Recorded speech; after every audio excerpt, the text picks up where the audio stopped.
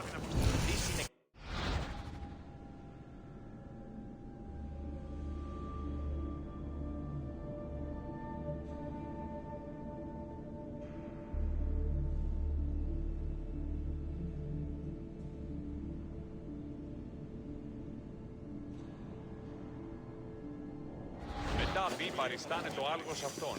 Ποι αλλού ευρίσκεται η γνώσης, ή μη πάρεξ ότι ο εχέφρον ούκ επεν...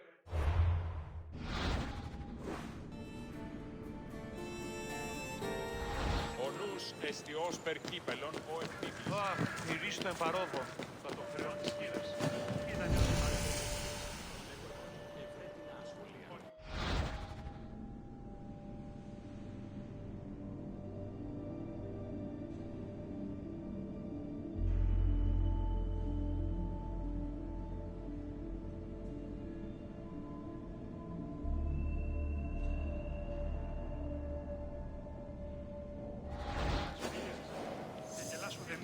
Έλενες σαν της λιμώνας,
Θεάτη πολλοί Και κοσμήματα μη στην είπε αγορά. τα στιμάσει.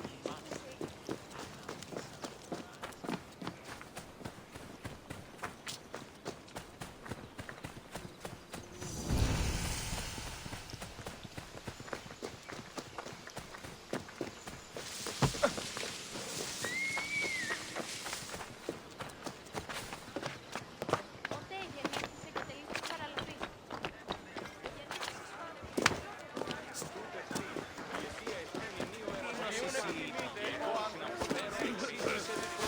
Ως εμέ όταν συνευρισκόμεθα. Περικάλια άγε πλησιετάτο. Εσύ ο Ερωμανής. Μεγαλώνει με θεία.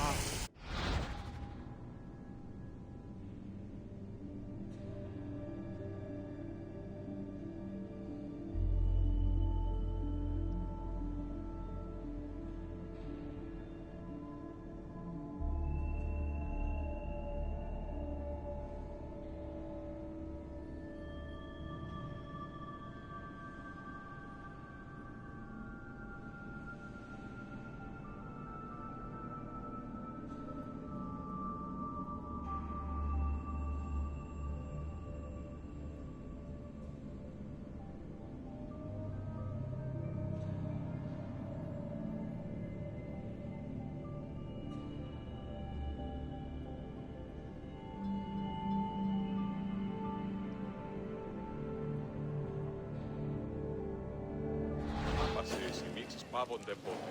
Προσέτη.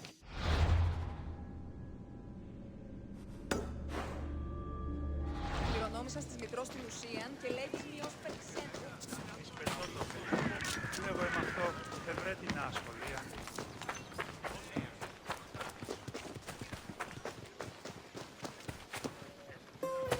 Βεβαίως, πατήρ μου πληροφόρηση.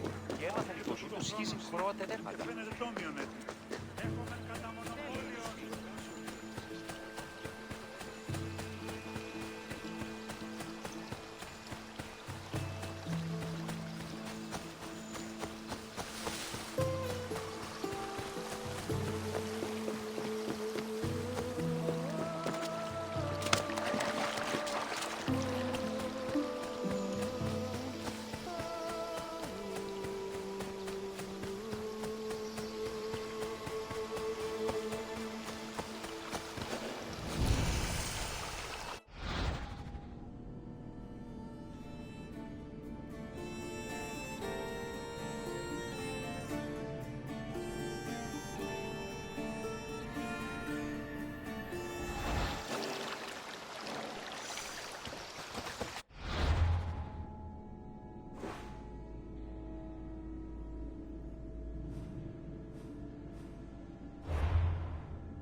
Τραγωδία ανέλευσης.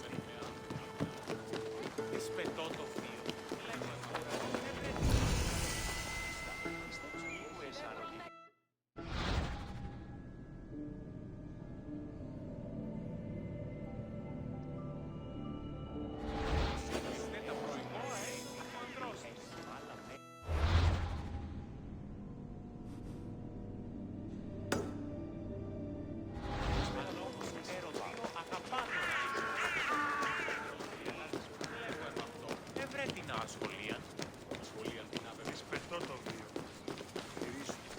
Μόνο όταν το επιχείρημα δομείται πιστικών.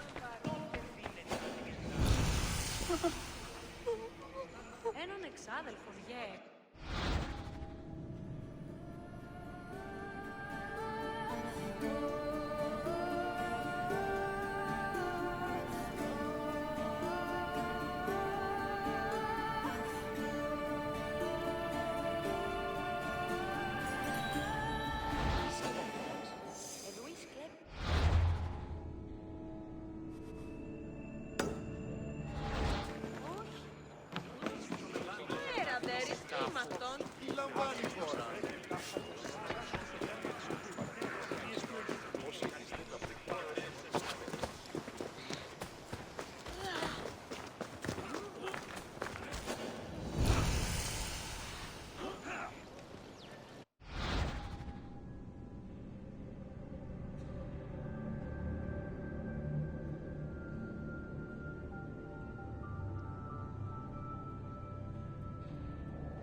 Πεποιημένους τους πετροτόμης οι εξορίξαντο της φρικτής των κακόγιων δατομίων.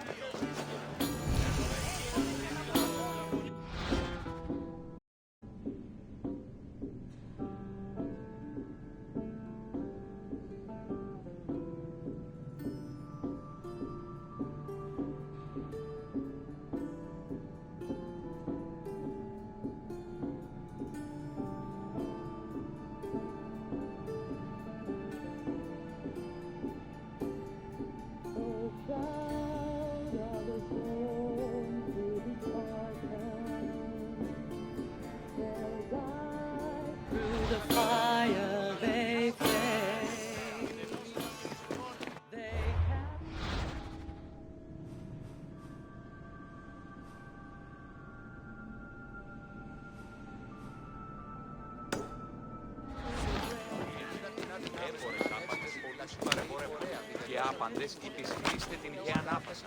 Άνωθεν κάτωθεν εισάπασαν την αγορά, αιώνια πλατεία.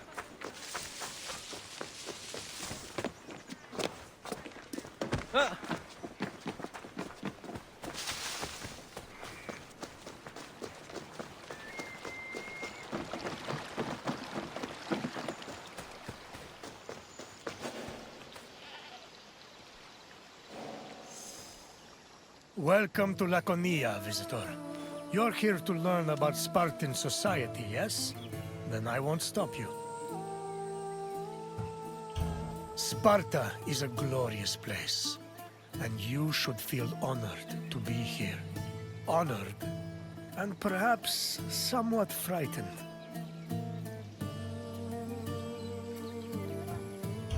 Sparta had a unique hierarchy, especially compared to the rest of Greece. Everyone had their place, and you will soon learn what those places were. I will find you again once your visit has ended. Until then, visitor.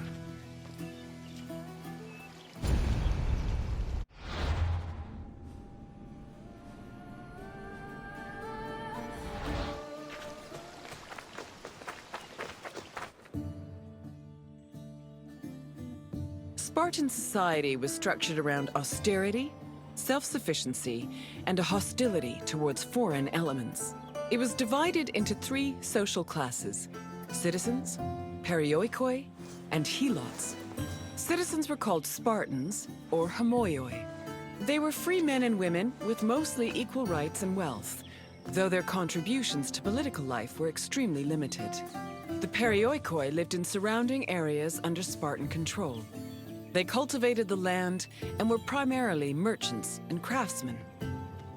They were also part of the army, and their lands were the first line of defense in the event of a hostile attack. Helots were Sparta's lowest class. They were people who had lost their freedom to the Spartans, and they served the city as slaves. Helots were considered property instead of people. As a result, they had no political or civil rights.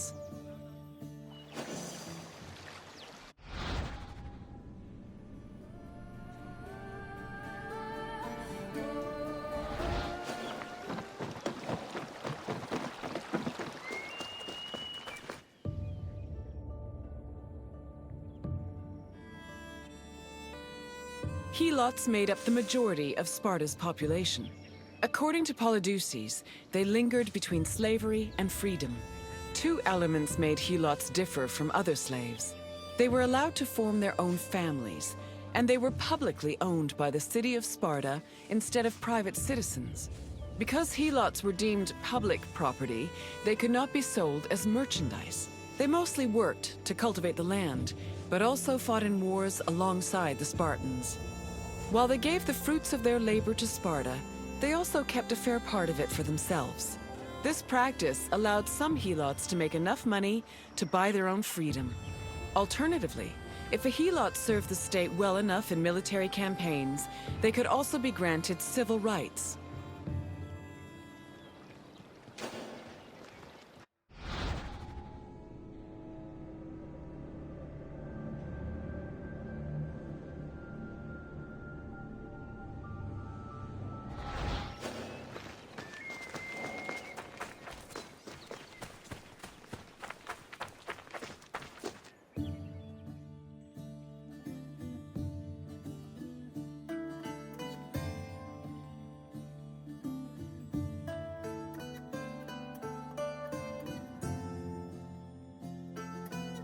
The founding of Sparta is dated around the 9th century BCE. Historical information about the city is limited, but it was known to extend into the region of Laconia. Over time, Sparta started encroaching on the territory of Messenia, eventually leading to war. Sparta gained more land in this conflict, which they divided between their citizens and the perioikoi. The aftermath of the Second Messenian War, from 640 to 620 BCE, then divided the population into three groups: the homoioi, the perioikoi, and the helots. The helots of Laconia mostly respected Sparta's rule and did not cause much trouble. However, helots from Messenia supposedly resisted the Spartans, although sources can only confirm one revolt for certain, which occurred in Messenia in 464 BCE.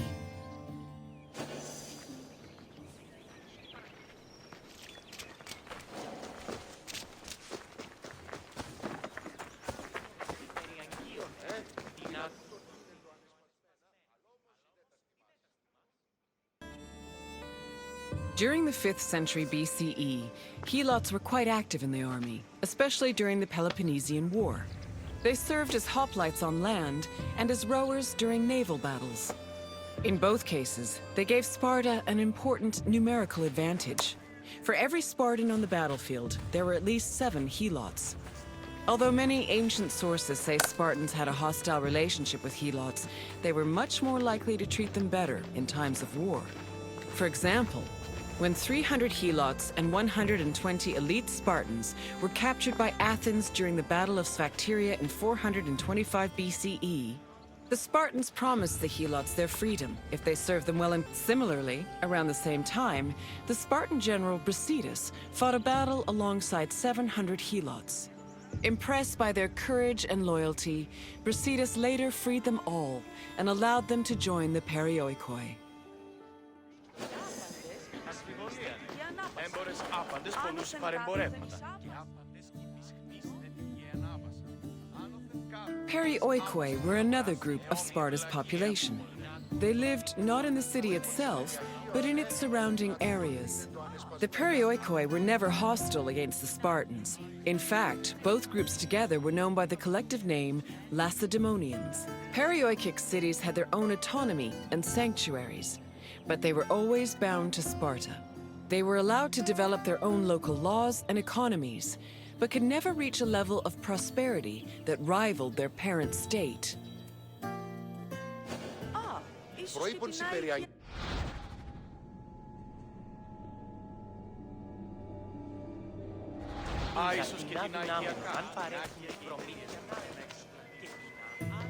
I see you've finished. I hope you have a better appreciation for Spartan society.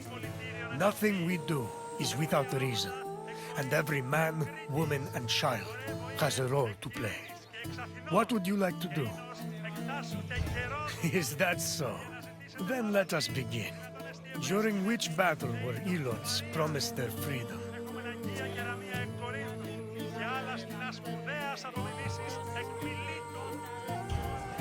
Yes. In the Battle of Stacteria, a group of elite Spartans promised to free their accompanying helots if they helped the Spartans during a siege. Next question. Which of the following is another name for Spartan citizens? Spartan citizens were also called Oni, which meant equals. One final question. Which Spartan general freed 700 helots? Correct.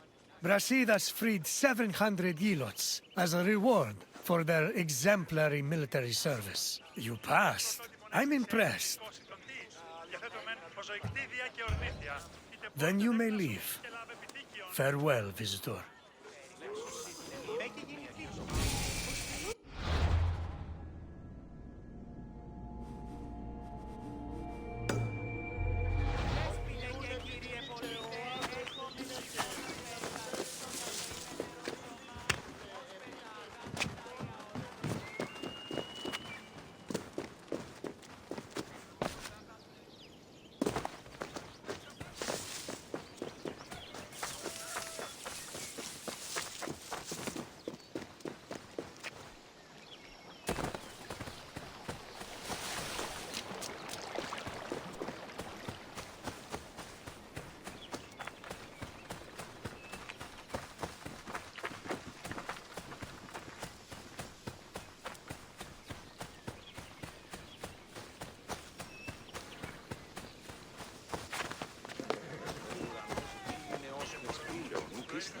Πιστεύεις Ναι, είπα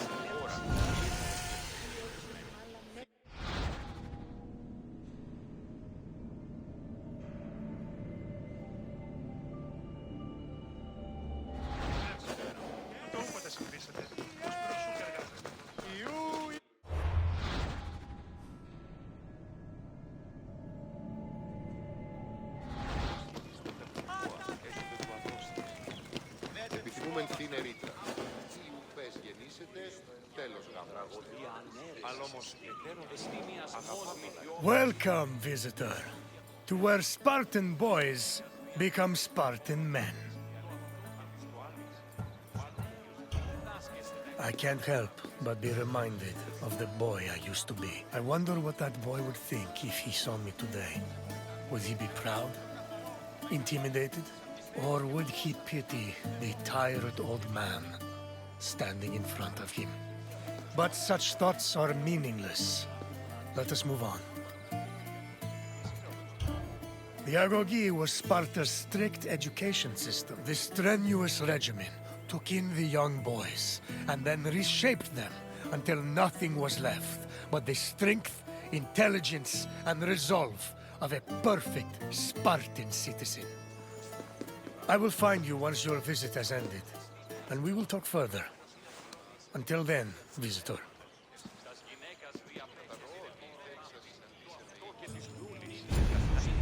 Διδάσκεστε τα επιμηχανήματα αυτής ή να ή τη αναγνωρίζει ταύτα.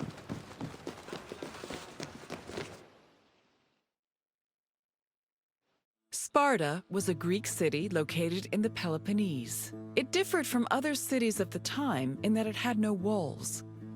Sparta originated as 4 neighboring villages: Patane, Limnes, Mizoa, and Cynosura, all of which shared the same political, military, and religious life. After 2 wars with the Messenians, the city's territory expanded even further. By the 5th century BCE, they allegedly controlled almost half of the Peloponnese.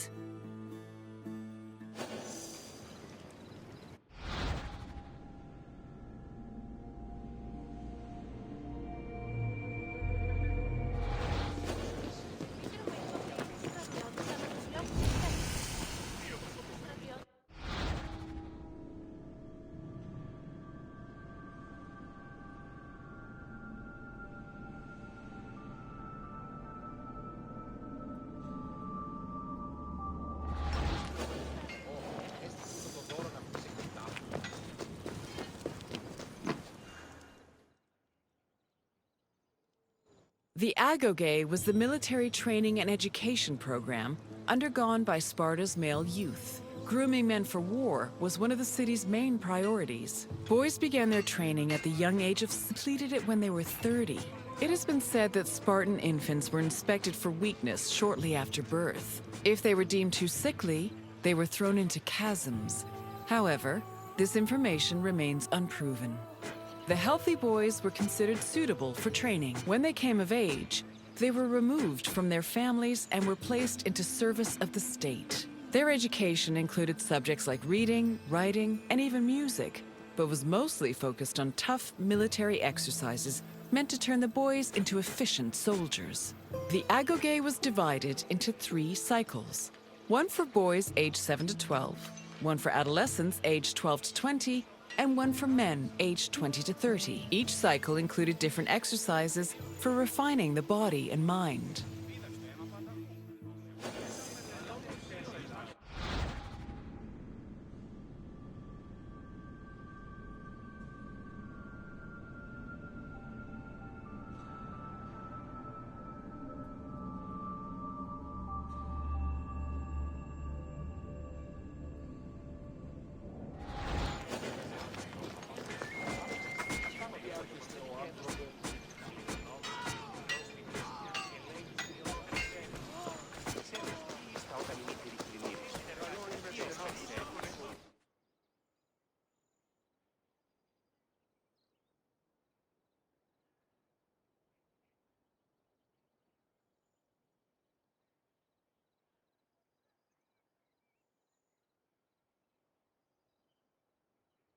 Sparta played a large role in defeating the Persians during the Greco-Persian Wars in the 5th century BCE.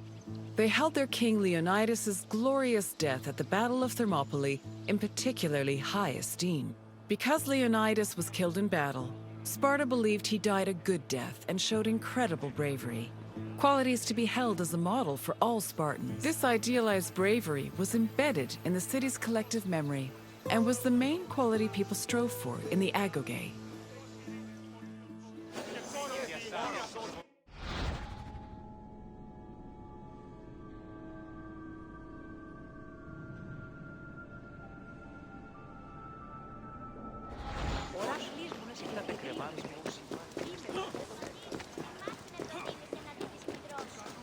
Πατήρ σας καρδαμεκτήσει είδε και ταχιάσει σάλα την εξέπλευσε. The first cycle of the agoge focused on boys aged 7 to 12. Each of the boys had shaved heads and wore light clothing. They walked everywhere barefoot, swam the Odyssey River all year long, slept on reeds, and participated in cult rituals for Artemis or Thea. The boys were grouped into herds, or agoli, and were supervised by older adolescents. Once they reached the age of 12, they entered the second cycle of the agoge, which aimed to integrate them into the society of citizen soldiers.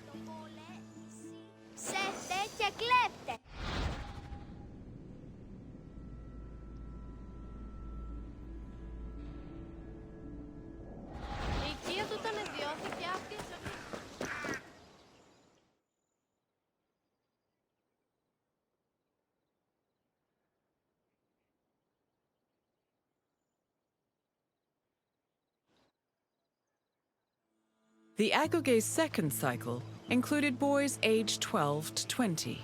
When they reached the age of 20, the young men were dubbed Erines and could officially serve as hoplites in the Spartan army. Until the age of 30, Spartan men lived in communal mess halls called Soskenia. From the age of 22 onward, they were permitted to start a family, but 30 was viewed as a more appropriate age to get married.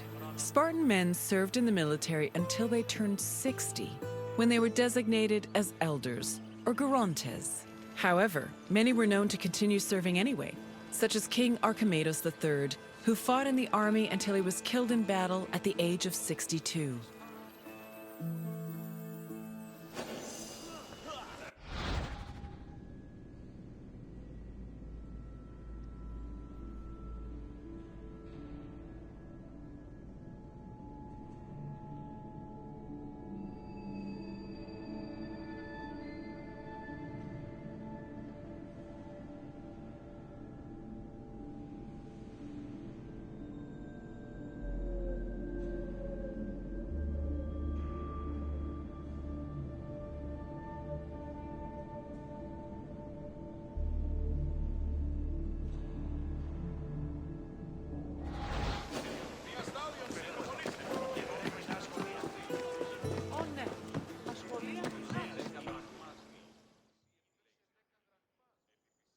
All adult male Spartans participated in communal meals called syssitia. The attending Spartans contributed different kinds of food on a monthly basis, in addition to a small sum of money to pay for meat. Each man was entitled to one portion of a meal, with the exception of the kings, who received 2 portions. Syssitia attendance was mandatory for every Spartan fortunate enough to be part of the group. The meals had great political significance. According to Xenophon and Plutarch, the syssitia was designed to foster a sense of equality between citizens. It also demonstrated the self-restraint and moderation of Spartan society.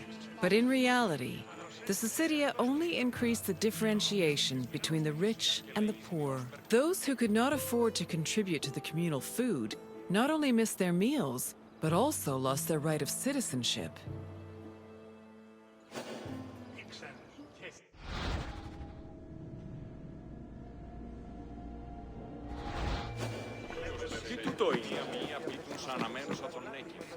Your tour has ended. As you have seen, the erogi was not for the weak or faint of heart, but it did its job in producing skilled warriors and shrewd citizens. What else would you like to do? So you think you are ready for a test? Very well. Let us see how you fare. First, a simple question. The erogi was made up of how many cycles? Correct. The erogi was divided into 3 cycles. One for boys aged 7 to 12, one for adolescents aged 12 to 20, and one for men aged 20 to 30. Next question. How many meal portions were kings entitled to at Syssitia? Yes, Spartan kings had the right to double portions. One final question. When were Spartans allowed to grow mustaches? Yes. Once a Spartan man was over 30, he was allowed to adorn his face with a glorious display of manhood. Impressive, visitor. You should be proud.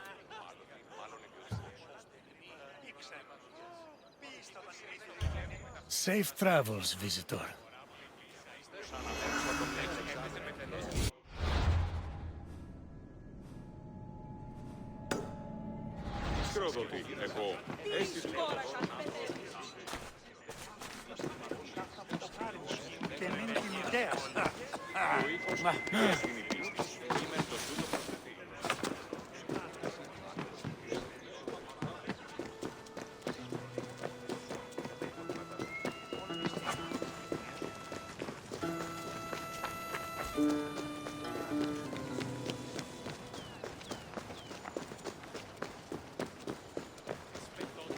Σαν ότι η θυγάτηρη μου ερίστο παρόδο των κυριών.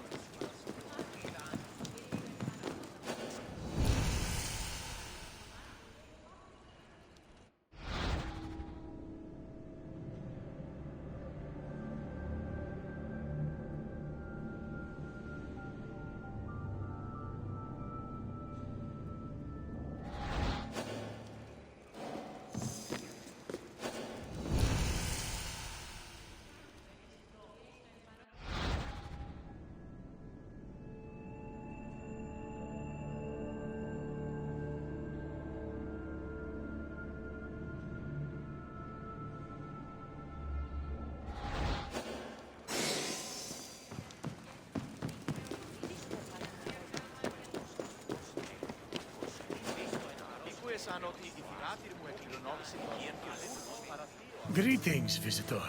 You stand in Sparta's political center, where all of the city's most important decisions were made. You should feel honored. Spartans may be unequaled on the battlefield, but some situations are better solved by a meeting of minds than a clash of swords. Not many, mind you, but some. Sparta's political system was unique in the Greek world. While Athenians wasted hours on end whining and wagging their tongues at each other, Spartan kings made their decisions swiftly and deliberately. They preferred action over words. Come find me again when you finish your visit. We will speak more then. Farewell.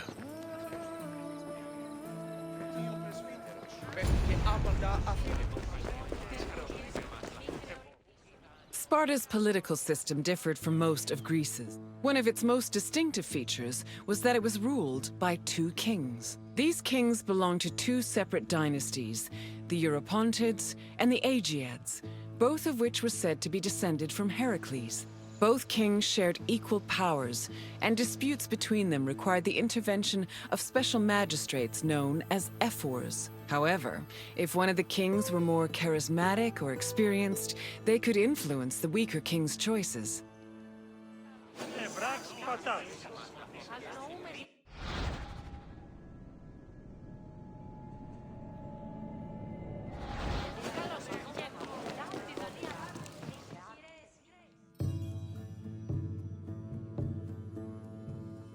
Spartan kings had several responsibilities and functions. As lifetime magistrates, they were technically Sparta's priests and strategists, and their duties encompassed everything from politics to justice. Originally, both kings would lead military campaigns in times of war. However, from 507 BCE onwards, only one of the two kings could be head of the army. On the battlefield, kings were accompanied by 300 elite soldiers for protection. But being a king wasn't only about working and fighting. They enjoyed special privileges as well.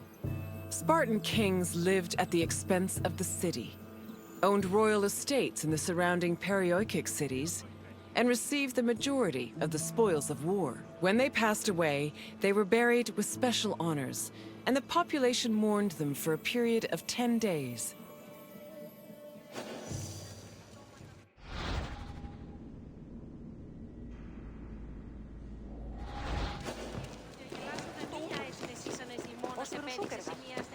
Τι συνέβη μόλις?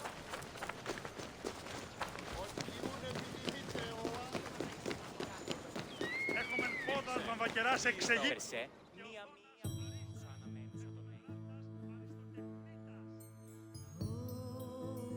The kings of Sparta enjoyed many important religious honors. They were in charge of sacrifices, both during military campaigns and at home.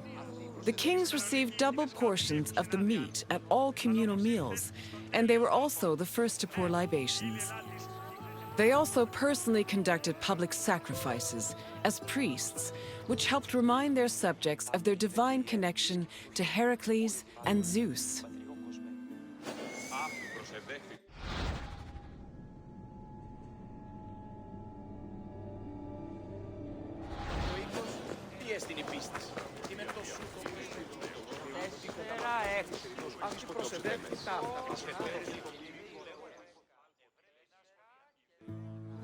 The ephors, or overseers, were 5 magistrates elected by the Spartan assembly. They were chosen from amongst Spartan citizens over 30 and served for 1 year with no possibility of re-election. The ephors played a large part in administrating the city and were considered the most democratic agents in the Spartan political system. They had judicial power and ordered the dispatching of the Spartan army during wars. They also met and negotiated with representatives from other states, in addition to running the agoge, the Spartan education system. While not as powerful as the two kings, the ephors still held great sway over Sparta's affairs.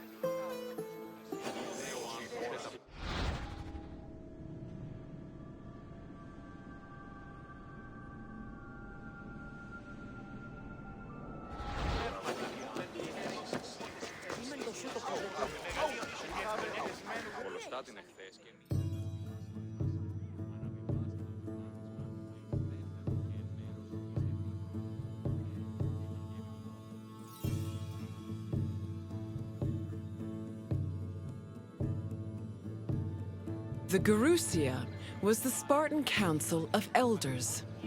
It was made up of the 2 current kings, as well as 28 elders called Gerontes. They were Spartan citizens over the age of 60, the cutoff age for military duty. They were elected for life by the Spartan Assembly. The Gerousia, similar to Athens' Boulé, handled legislative and financial matters. It could submit bills and motions to the Assembly, and could also cancel Assembly decisions with the power of veto. To ensure that the right of veto did not weaken the Assembly, ephors were introduced to keep the Gerousia in check and maintain a steady balance of power. This allowed Sparta to include more just elements in its political system.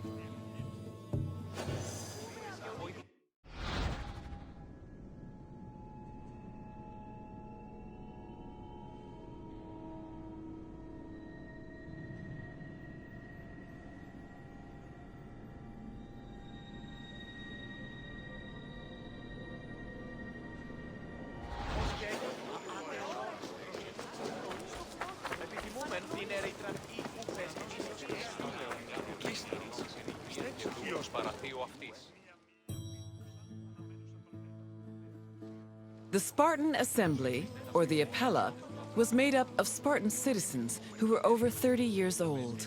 Its exact meeting place remains unknown, but it was presided over by a special member of the ephors called the eponymous ephor. The Apella had limited authority, since any decision it made could be overruled by the Gerousia.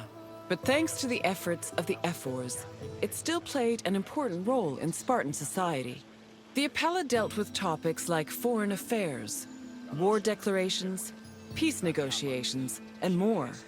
They also elected ephors and Gerousia members, and could both grant political rights to foreigners and remove them from Spartan citizens. Unlike the myriad sources on the functions of the Athenian Assembly, the exact details of the Apella's decision-making process are unknown.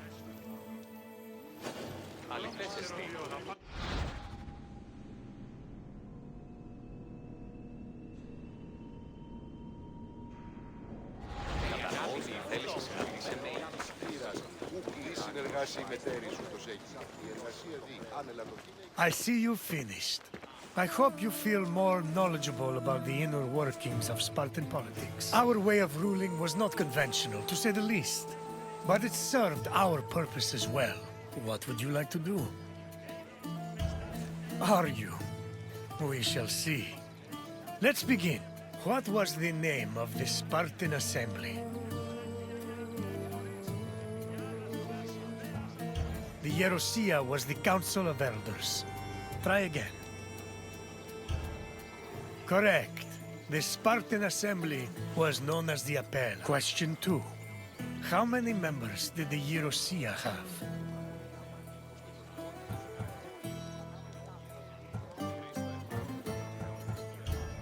Yes, the Gerousia consisted of 28 Gerondas and the 2 kings of Sparta. Last question. What was the name of the Spartan education program? Correct. Our rigorous education program was called the Agogi, and it was overseen by the Air Force. You've done well, Visitor. Very well. Farewell, Visitor. May your travels be safe and carefree.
Welcome to Pylos, traveler.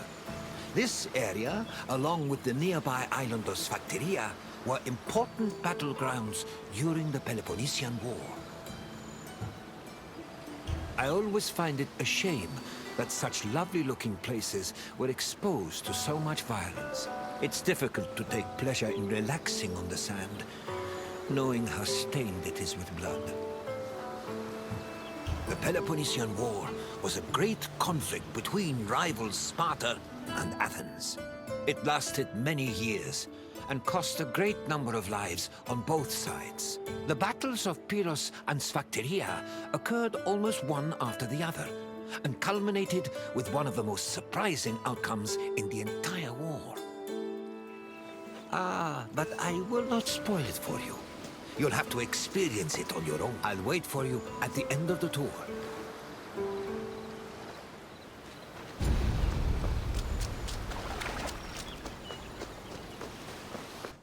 Since 431 BCE, the Peloponnesian War had been raging between Athens, Sparta, and their allies, with neither side gaining much ground. But in 425 BCE, an Athenian general named Demosthenes changed that. After a storm forced his fleet to stop in Pylos, Demosthenes realized a military presence in the area would give them an advantage against Sparta. Unfortunately, the fleet strategists did not believe him, and left Demosthenes in Pylos with 5 triremes and 1,000 men. The Spartans, meanwhile, were too busy celebrating a religious festival to notice the enemy on their doorstep.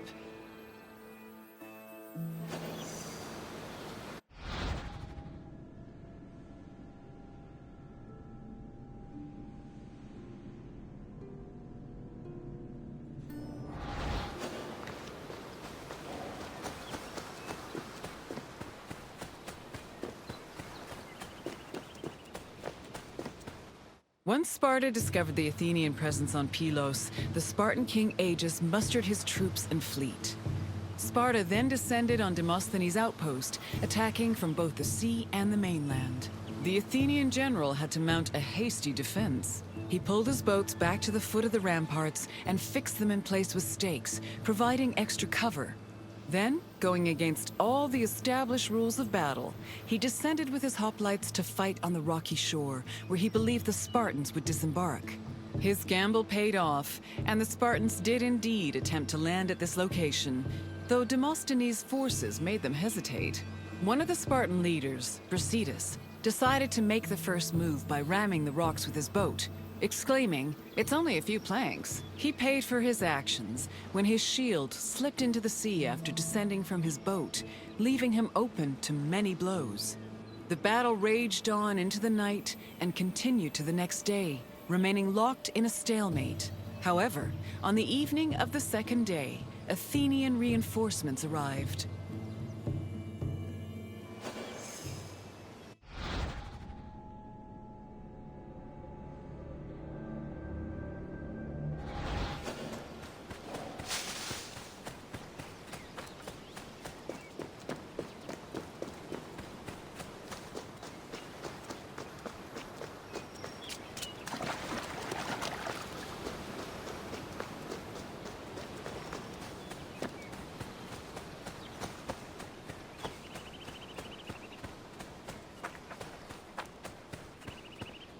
The sudden arrival of the Athenian fleet stacked the odds in Athens' favor. The fleet decided to hold off their attack until the next day, when they swarmed the Spartan ships. They successfully captured 5 enemy ships and damaged many others, cutting off access to the nearby island of Sphacteria. Then, to add insult to injury, the Athenians raised a stake, hung with weapons they'd captured from the Spartans, including the shield of... Meanwhile, the 420 Spartans on Sphacteria were trapped, and Sparta was completely helpless to rescue them.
With 420 of their men trapped on Sphacteria, Sparta needed to reevaluate their position. The Spartans on the island were essentially the Athenians' hostages, and Sparta could not move to rescue or resupply them without putting their lives in danger.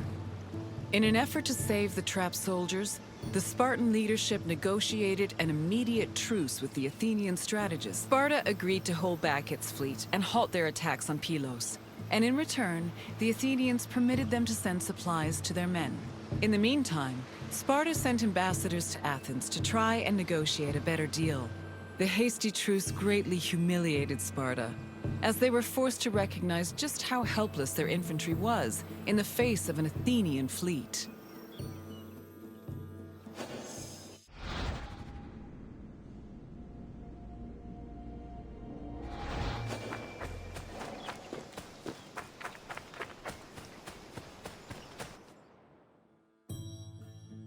To bargain for the safety of their men, Sparta sent ambassadors to Athens to propose a cessation of hostilities. The ambassadors tried to emphasize that their situation was not a result of strategic incompetence or lack of strength, but rather plain bad luck. According to them, the Spartans on Sphacteria did not deserve to suffer further, because they were trapped through no fault of their own. These statements provoked the ire of Cleon, a popular Athenian politician known for his populist speeches. Cleon insisted that the terms of negotiations be discussed openly before the assembly and the Athenian people, instead of in private. The Spartan ambassadors were not as comfortable with public speaking as the Athenians, so they decided to leave.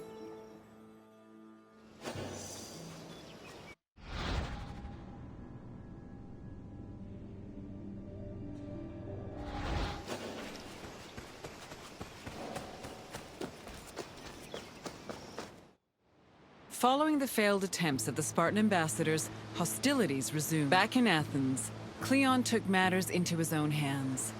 After being elected general, or strategos, he left to join the ongoing battle, accompanied by javelin-armed infantry and archers. With renewed strength and numbers, the Athenians landed on Sphacteria and engaged their enemy. The battle was hard fought, but they eventually managed to surround the remaining Spartans. It was then that Cleon invited the Spartans to surrender, as he hoped to return to Athens with prisoners. The Spartans were exhausted after spending 72 days on the island, so they accepted Cleon's offer and laid down their arms. A Spartan capitulation had previously been unheard of, and the news of their surrender echoed throughout Greece like thunder.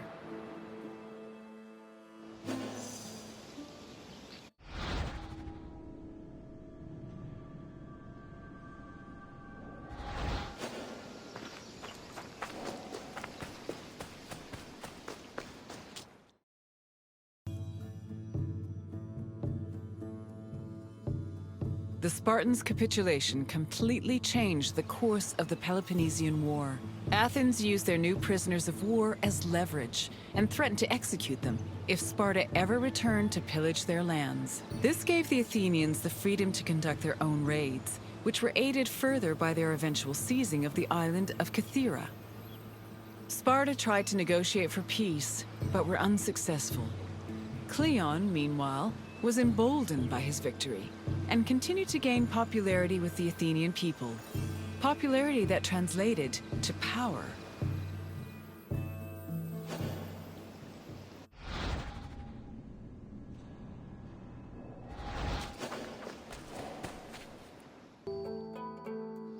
I hope you enjoyed learning about the battles of Pylos and Sphacteria. The battles were hard fought by both sides, but Athens' victory gave them an enormous boost in morale. It encouraged them to be more aggressive, and it was some time before Sparta recovered from the aftershocks of their historic surrender. Now, is there anything else you'd like to do? I'm happy to oblige. Let's begin. Where were Demosthenes and his fleet forced to land during a storm? No. Although the Athenians would eventually seize Kythera later in the war. Keep trying. Yes, Demosthenes landed at Pylos, where he was inspired to set up an outpost. On to the second question. Which famous Athenian argued with the peace-seeking Spartan ambassadors? Demosthenes was too busy fighting Sparta's men in Pylos to argue with their ambassadors. Keep trying. Correct. Cleon demanded the terms of the peace be discussed in front of the Athenian assembly, which greatly dissuaded the ambassadors. One last question. Which Spartan general rammed Pylos with his ship? Agis was the Spartan king who gathered his forces after hearing of the Athenian presence on Pylos. Try another answer. Thucydides was an Athenian historian and general. Keep trying. Leonidas was a Spartan king who died 55 years before the Battle of Pylos. Try again. Correct. Brasidas ordered his ship to ram the rocks and lost his shield in the process. You've passed the test. Well done, traveler. Then I will say farewell. Though I hope our paths will cross again someday.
Ότι ούν επιθυμείτε ο άνδρας και γυναίκες δύναμη φέρνει.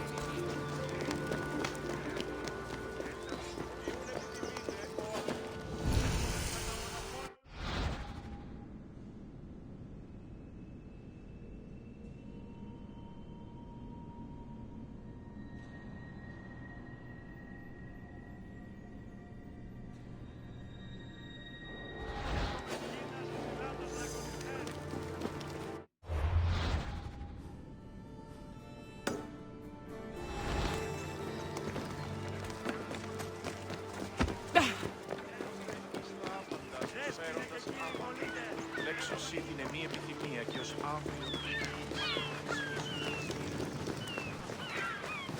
Τραγωδία ανέρεσης εστίν. Εστίμιασμού.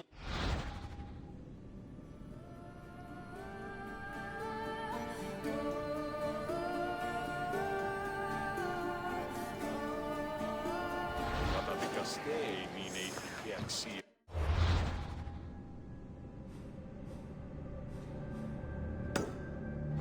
Οι χαρακτήρες της τραγωδίας. Τους ήχους από του ηθικού κατασκευαίνονται.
Επικαλούμε σε.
Μάρων πολύ στον Κύριο.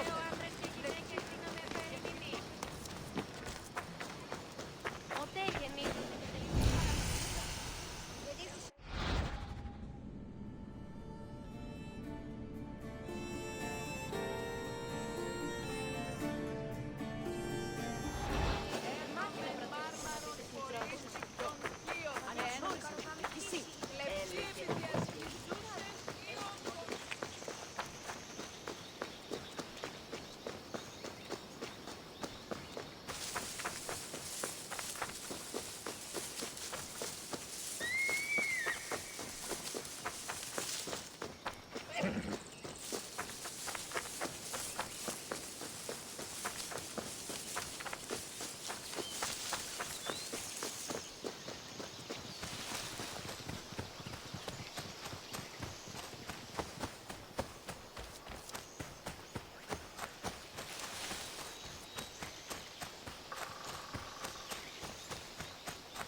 Είδα την αδυνάμενο να είναι πριν.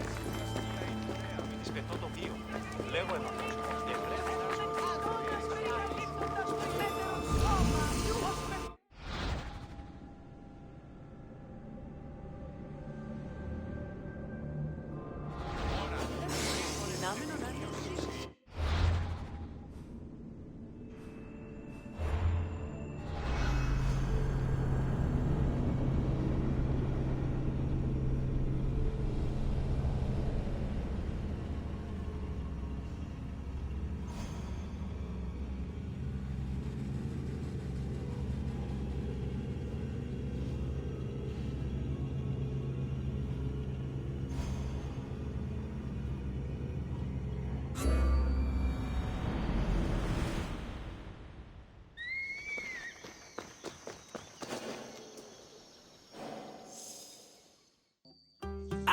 My friend! How fortuitous to run into you in this most intoxicating place!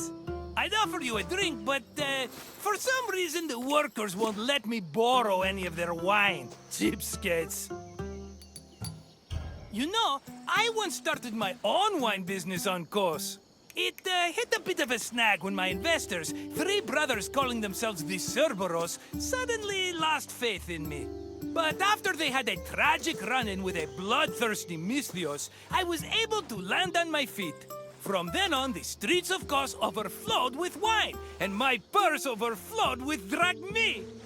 Very sad about the Cerberus, though. Couldn't have happened to nicer people. As you can probably tell by all the grapes, this is one of Greece's many vineyards. Wine was an essential part of Greek culture, and this tour will take you through how it was made. In addition to being delicious, not to mention lucrative, wine was an important part of Greek economy. I promise I'll meet you at the end of your visit, my friend. See you soon!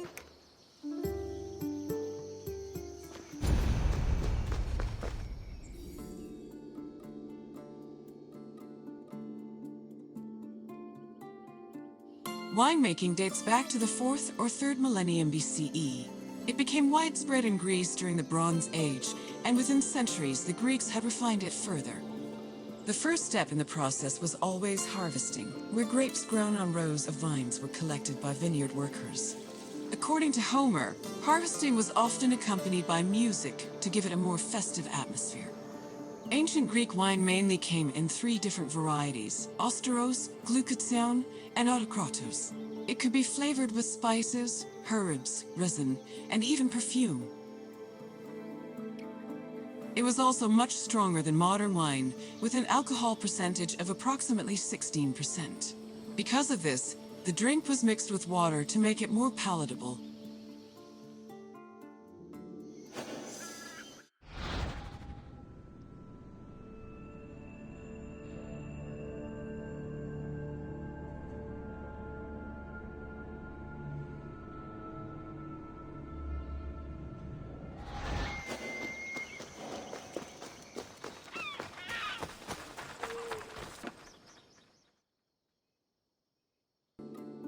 Grapes were dried to maximize the wine's sweetness and prevent it from turning into vinegar.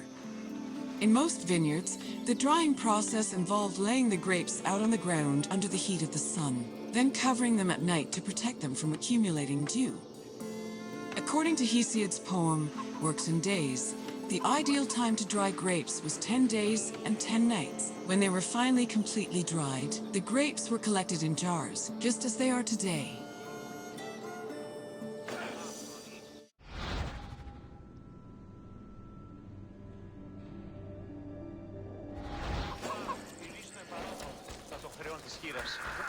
The Greeks had many methods for crushing the harvested grapes.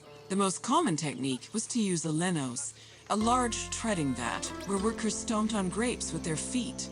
Alternatively, the Greeks sometimes crushed the grapes by hand using a strainer, mashed them with a mortar and pestle, or squeezed them using a tool called a sack press.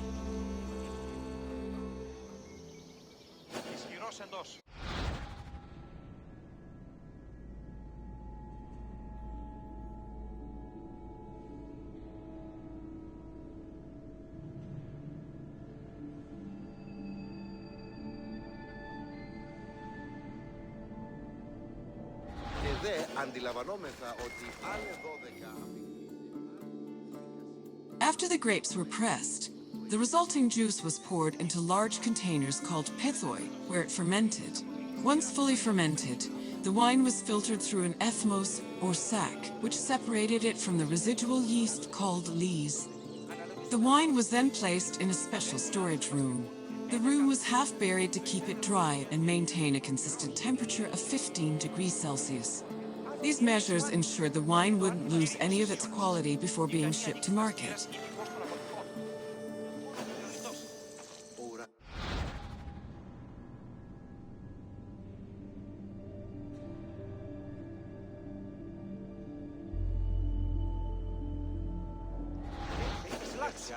Μόνο τις φλάξεις περί τη βούλος έχει ψυχάσει.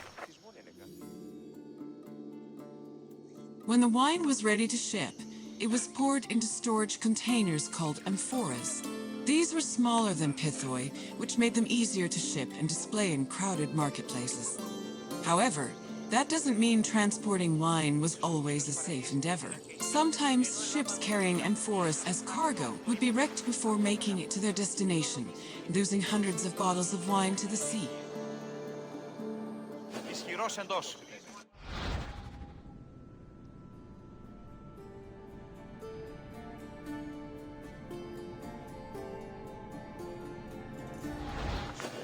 Και τι οι θεοί πιστεύουν περί ημών, αν οι δούλοι έχουν συμψυχάσει. Ah, my friend, are you drunk with knowledge? I hope you enjoyed yourself learning about all the picking, stumping, and bottling that goes into making Greece's favorite beverage. Maybe if my customers understood how hard winemaking was, they'd agree more with my perfectly reasonable prices. But let's talk about something else, yes? What else can I do for you? You want your intelligence tested? Well, let me tell you, my friend, no one is more qualified for that task than me. Let's get started.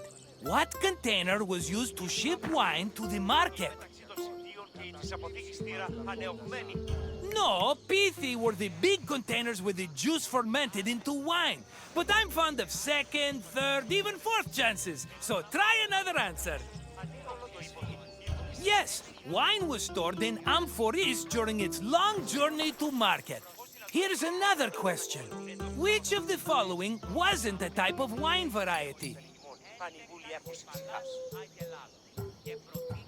Correct! Knossos was an island famous for its vineyards, not a specific type of wine. Just one more question to go, my friend. Which part of the winemaking process created the grape juice necessary for wine? Fermentation was what turned the juice into wine, so no. But keep trying, my friend. That's the one! The harvested grapes were pressed in a linos, often by the feet of vineyard workers. Just try not to think about that last part whenever you have a cup of wine. You know your wine. You're as good with facts as I am with money, and that's really saying something. If you say so, my friend, I hope we see each other again soon. Ισχυρός εντός. Πώς δυνατόν η σημή οράν ένα χείρο εντός της αποθήκης. Οι θεοί πιστεύουν περί ημών, αν οι δούλοι έχουν συμψυχάσει.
πάντα όταν η μήτρη πλημμύρης. Έχουμε μάρμαρον πολύστικο θείο.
Λέγω αυτό ευρέ την ασχολία. Ναι, ασχολία την άβεβε.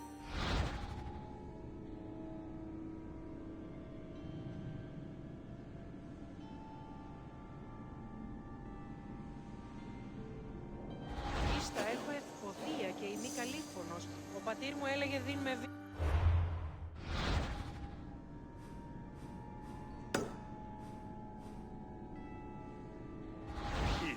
Ήκουσα την ευήθιαν ταύτην και το πρώτερο. Μέληση την περιτιδάβου.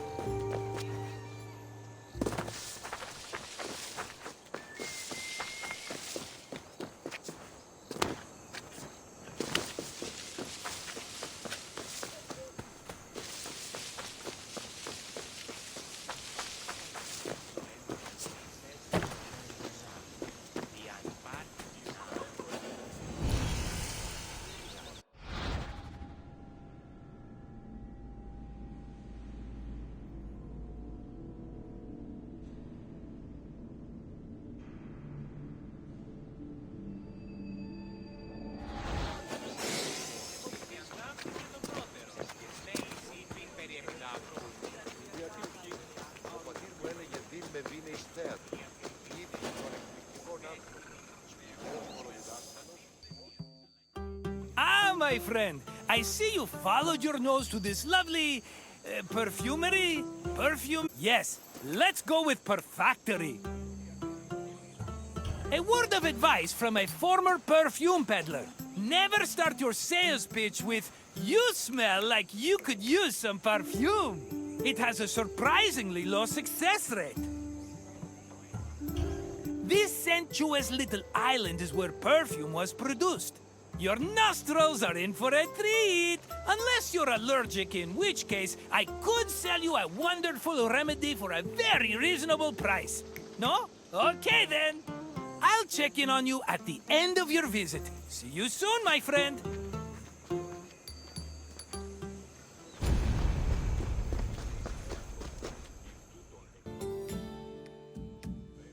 Perfume-making techniques were invented and perfected in Mesopotamia and Egypt, beginning in the 4th millennium BCE. By the time of the Mycenaean era, perfume played an important role in the Greek economy. Mostly reserved for kings, priests, and aristocrats in the beginning, it later became more widely available during the classical and Hellenistic periods. Greeks used perfume for more than just personal cosmetics. It also had sacred uses. For example, cults would sometimes anoint their god's statue with perfume, and it was also used during rituals like weddings and funerals. Food and wine could also be scented with perfume to add to a meal's presentation. The art of making perfume was part of medicine and pharmacology, and physicians devoted entire books listing the best perfume recipes.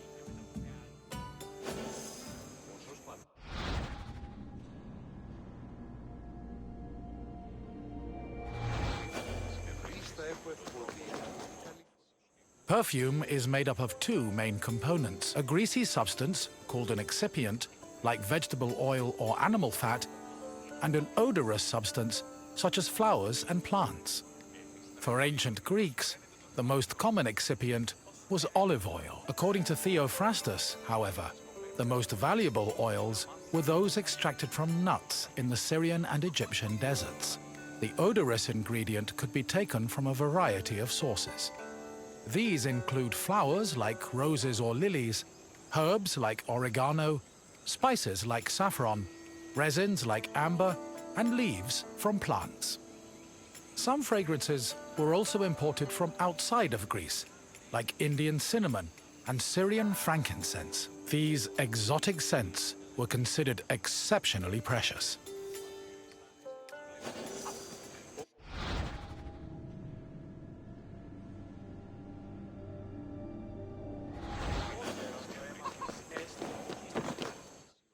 Mixing scent into the fatty excipient was called enfleurage, of which there were two methods. If the flower being used for the scent was fragile, the preferred method of extraction was cold enfleurage, which required an oil-soaked cloth. First, the cloth was rubbed against the flower's petals, saturating the oil with the scent. Then, the cloth was pressed to wring out the scented oil. Hot enfleurage involved heating the excipient before mixing in the scented substance.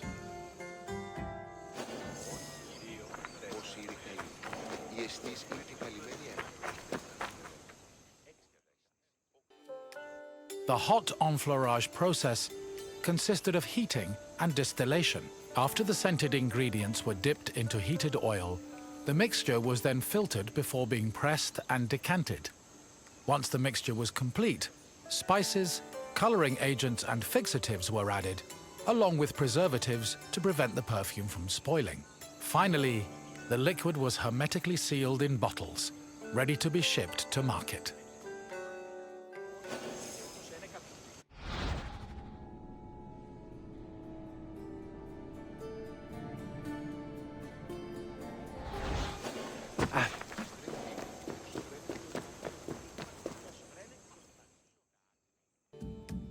Perfume was usually bottled in ceramic or glass flasks, but more luxurious fragrances were contained in ornamented and painted flasks.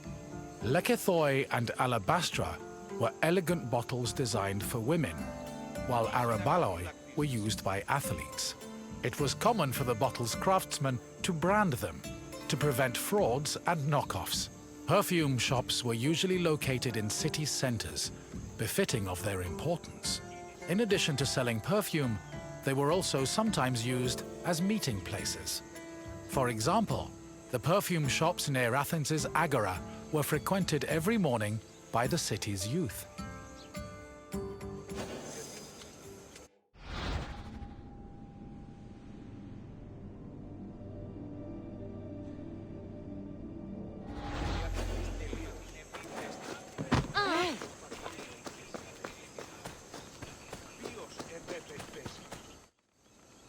The main purpose of perfume was to attract members of both the opposite and the same. We can trace this practice back to a scene in the Iliad, where Hera used perfume to seduce Zeus. Similarly, hymns about goddesses like Demeter and Aphrodite always mention their pleasant smell, further solidifying the belief that scent and seduction went hand in hand. However, perfume was also a mark of social status. Athletes covered themselves in perfumed oils during their training and at symposia, and citizens were judged based on how anointed, shiny, and perfumed their bodies were.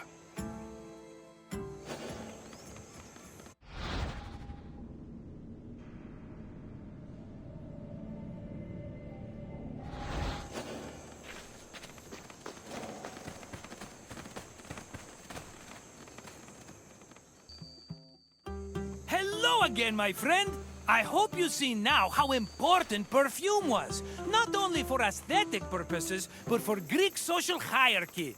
I wouldn't charge so much for my own bottles if I didn't know the value of what I was selling. What else can Marcos do for you? Good idea. Let's start with an easy question. Which of the following is an example of an excipient? Flower petals can add a lovely smell to the perfume, but they aren't excipients. Try again. Yes, olive oil makes a great excipient, and dressing, and medicine. Honestly, we pour that stuff on everything, including ourselves. And question 2. What is enfleurage? Correct. Enfleurage involved mixing the perfume scent into an excipient. We're almost done. Just one more question. In the Iliad, which goddess used perfume to seduce Zeus? Yes, Hera poured a saucy scent on herself to get her husband's attention. You did it! You've completed the test. If you say so, but I have a feeling we'll run into each other again soon. Farewell!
Welcome to Knossos, traveler, where the Minotaur once prowled. Some say, if you listen closely, you can still hear echoes of the Minotaur's ferocious bellowing. Of course, it may only be a trick of the wind. Perhaps.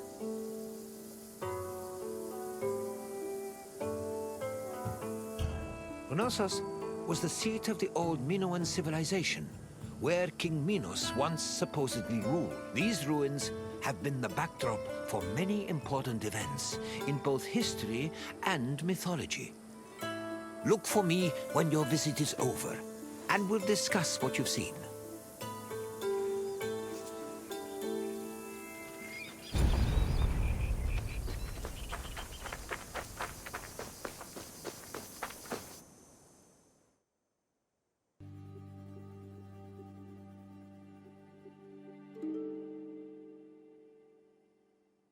The island of Crete was first settled around 8000 BCE. Over time, significant towns and maritime trade began to develop. Palaces were built, destroyed, and then rebuilt, culminating in what archaeologists call the Neo-Palatial period, which began around 1700 BCE. This period lasted for over 300 years and is considered the golden age of Minoan civilization. The largest palace of this period was located in Knossos and featured maze-like complexes of workshops, temples, courts, throne rooms, and living areas, as well as paved roads and advanced plumbing and draining. Trade and external relations were important to the Minoans, and their networks extended across the eastern Mediterranean. As a result, the people of Crete and the lands they traded with often influenced each other and exchanged ideas, usually through peaceful interactions instead of military conflict.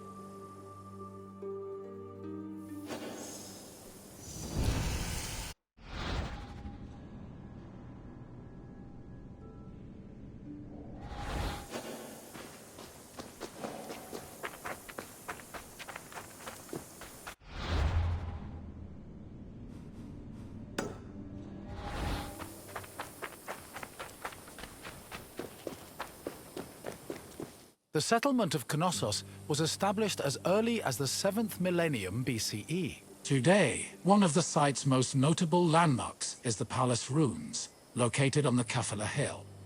The ruins are split into two phases: the old palace, which has been poorly preserved, and the new palace. The new palace of Knossos had a surface area of approximately 13,000 square meters, making it the largest Minoan palace.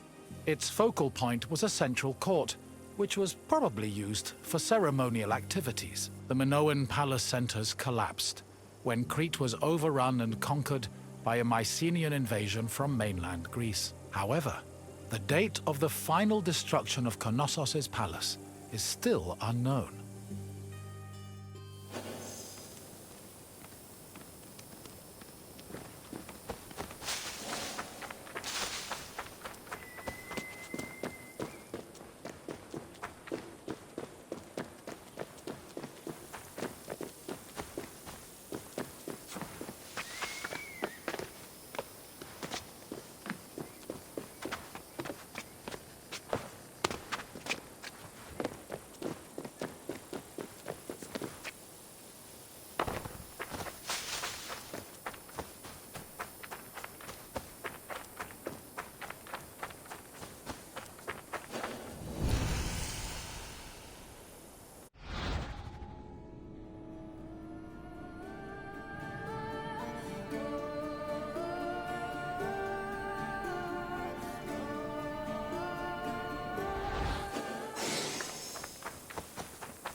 During the new palace phase, The ground floor was dedicated to economic activities and contained large storage rooms. The residential quarters, which notably had toilets, were located southeast of the central court, at the foot of the grand staircase.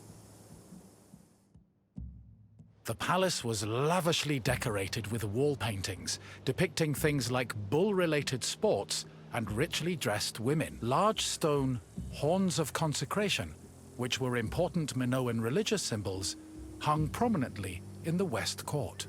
Other notable parts of the palace include the theatrical area, which is believed to have served as a viewing space, the tripartite shrine, which was dedicated to the worship of an important Minoan deity historians refer to as the Mother Goddess, and the Piano Nobile, a grand space located on the palace's second floor.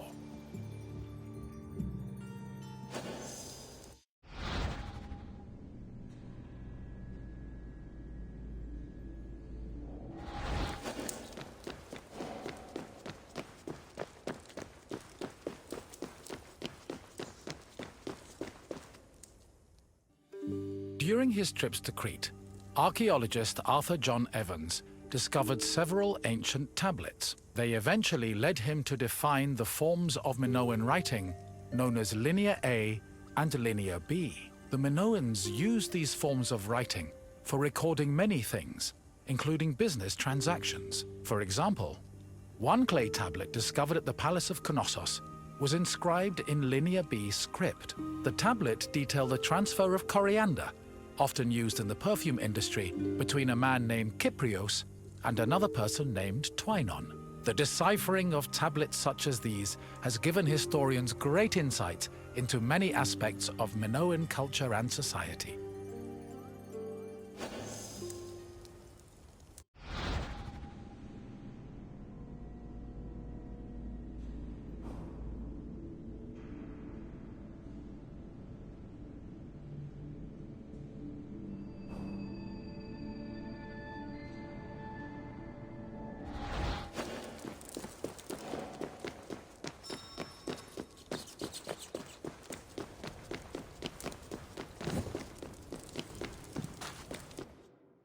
According to myth, the half-man, half-bull Minotaur was born after Queen Pasiphae slept with a bull sent by the gods as punishment upon. This embarrassed King Minos, but he could not bring himself to kill the Minotaur. Instead, he hid the monster in a labyrinth constructed by Daedalus.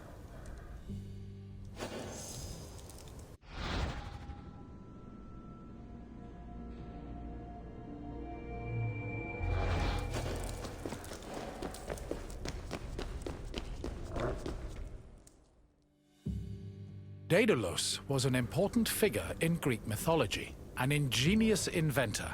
He once became so jealous of his similarly clever nephew that he threw him from the top of the Athenian Acropolis. As a consequence, Daedalus was banished from Athens, though this did not prevent him from being able to get work. In Crete, he was hired by Queen Pasiphae to construct an artificial cowsuit that would allow her to seduce a bull she was particularly taken with due to a curse from the gods. Daedalus complied, and his invention helped facilitate the birth of the Minotaur. Afterwards, Minos conscripted Daedalus to build the labyrinth, presumably as penance for his role in creating the Minotaur.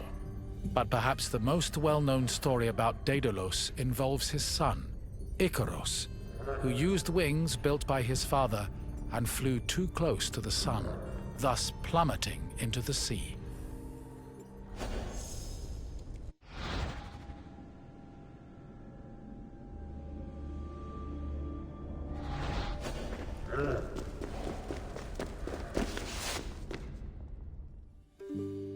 Sometime after the birth of the Minotaur, King Minos' son Androgeos was killed in Athens by the same bull that impregnated his mother. An infuriated Minos demanded that Athens send 7 of their noblest men and 7 of their most virtuous women to Knossos every year. After being carried to Crete aboard a ship with black sails, the men and women would then be cast into the labyrinth to be eaten by the Minotaur.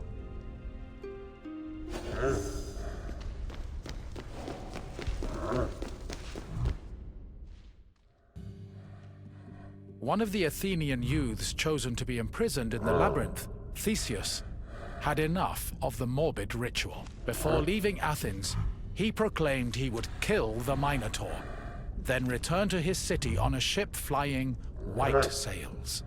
But Theseus met King Minos' daughter, Ariadne, who fell madly in love with him. Ariadne provided Theseus with a thread he could unravel to help him find his way back out of the maze. Armed with this thread, Theseus entered the labyrinth, killed the Minotaur, escaped the maze, and set sail for Athens with Ariadne by his side.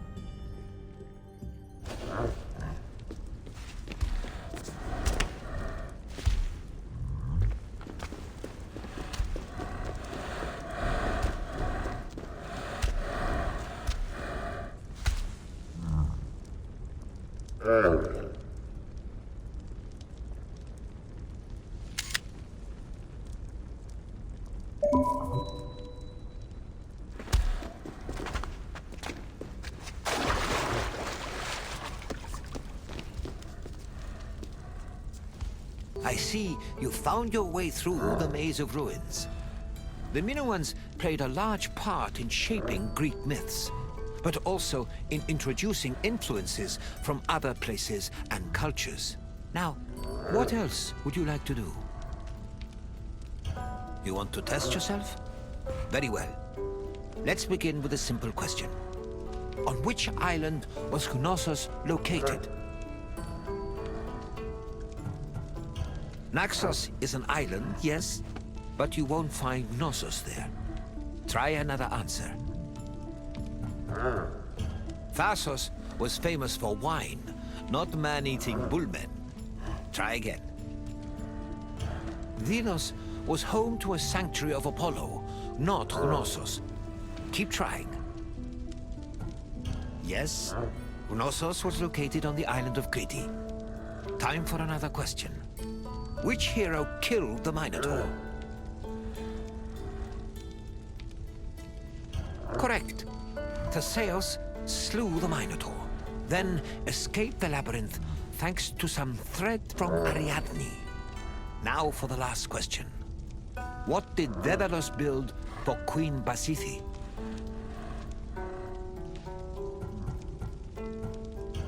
Yes, Daedalus made Pasiphae a cowsuit, so she could seduce the bull she was cursed to love. Congratulations, traveler. You are a true student of history. Farewell, traveler. I hope you enjoyed exploring the ruins.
my friend. Welcome to Kythera, where clothes are dyed and noses are assaulted by disgusting smells.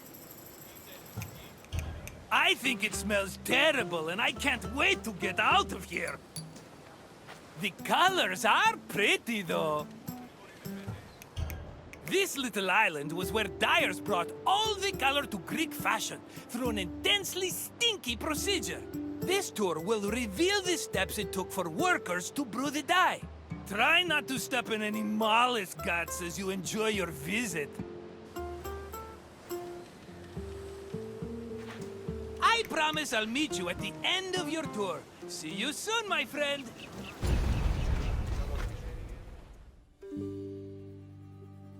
In Greece, fabric and clothing were colored using natural dyes from shellfish, insects, and plants. Skilled craftsmen across the Greek world extracted dyes from these sources and combined them with other substances to create a variety of colors. The dyeing process supposedly produced incredibly pungent smells, and ancient writers would often comment on the stink in their works.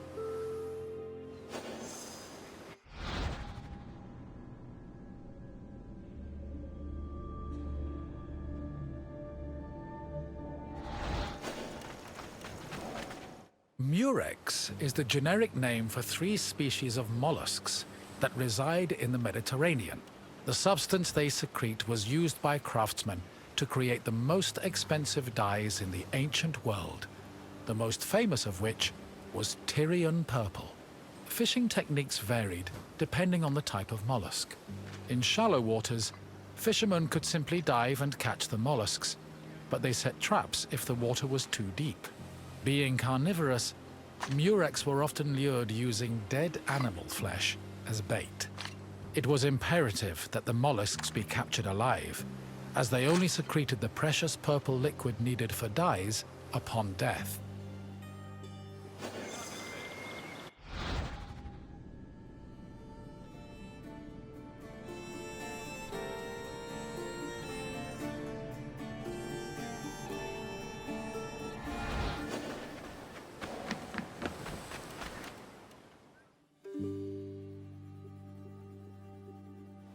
The purple liquid that made up most dyes came from a gland in the murex. To collect it, workers would either crack open the mollusk's shell with a knife, or if it was smaller, crush it with a stone. Each mollusk only produced a small amount of liquid, and thousands of them were needed to produce even a gram of the substance. Because of this, captured mollusks were usually kept alive in seawater-immersed baskets until enough had accumulated to produce a satisfactory amount of dye.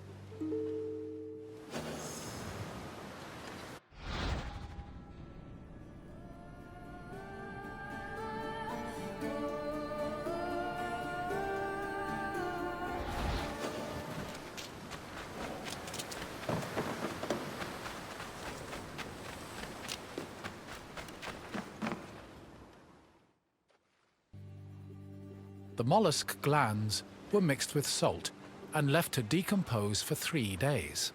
Afterwards, the resulting mash was placed in a vat, where it boiled until it was thickened and reduced to 1/16 of its original volume. The dyers stirred this mixture and removed any impurities. This process produced the foul odor so reviled by ancient writers.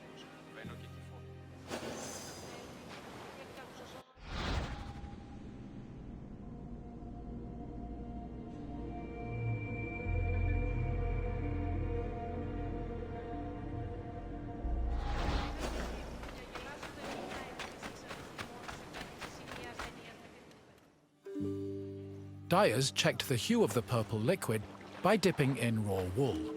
The hue could be changed by adjusting the temperature of the liquid and by soaking the wool for different periods of time, with longer soaking producing deeper shades. The wool was dyed once before spinning and again before weaving to ensure it maintained its color. While murex purple dyed wool easily, it did not adhere as well to other fabrics, such as linen.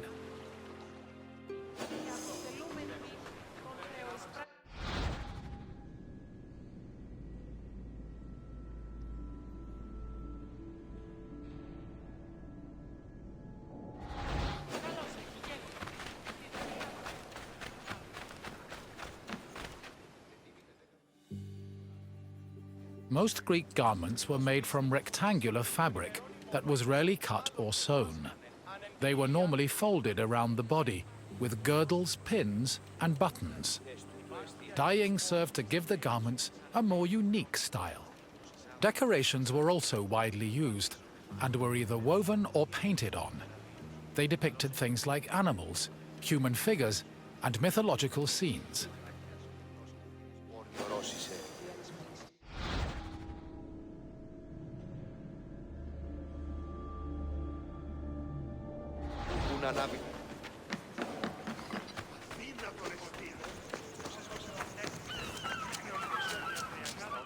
Textile manufacturing and trade was one of the most lucrative businesses in classical Athens. Textiles were made of either wool or linen, with wool being the most common. Women produced the garments worn in domestic life, although some men ran professional workshops that fulfilled the same need. Other textiles were made by slaves and laborers under the supervision of master weavers, fullers, and dyers.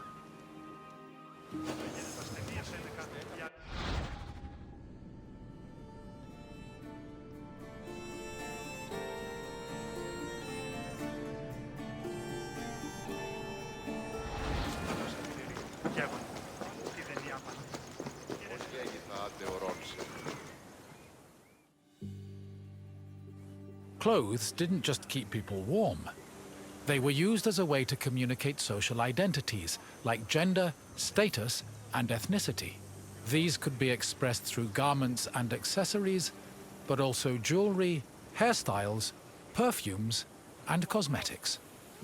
Wealthy Greeks usually had garments of the highest quality, and all their accessories were decorated with gold, silver, or gemstones. Parasols and fans were also an important part of elite fashion, and were usually carried by accompanying slaves.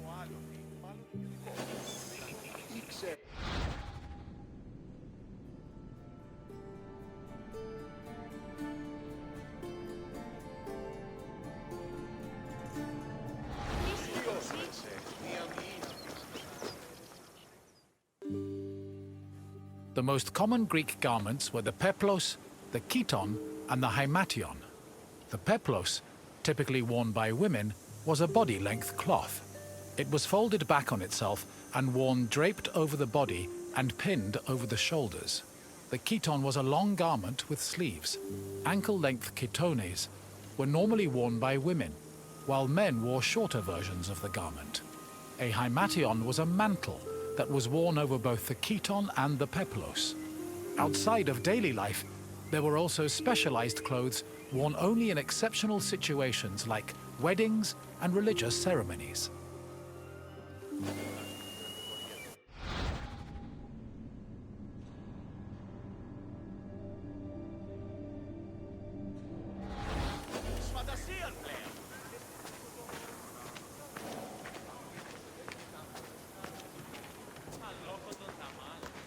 Good to see you again, my... I bet your clothes feel heavier now that you know how many mollusks were killed to dye them. But let's change the subject, yes? What else can I do for you? Then let's get right into it, starting with this question. Which purple dye was the most famous?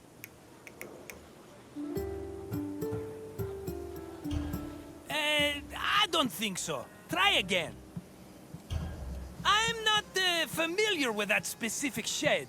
Sounds like something the Spartans would like. Try another answer. Yes, the purple created from murex secretions was one of the most expensive and well-known dyes in the world. Here's another question. How did workers check the dye's hue?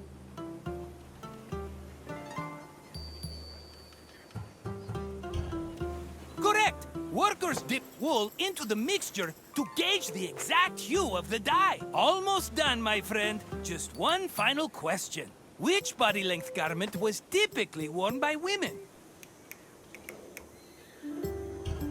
Pelops was the legendary founder of the Olympic Games. Keep trying.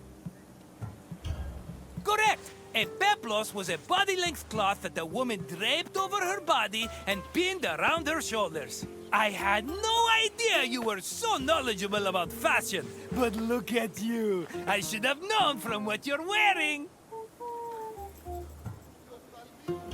You've got it, my friend. Farewell for now.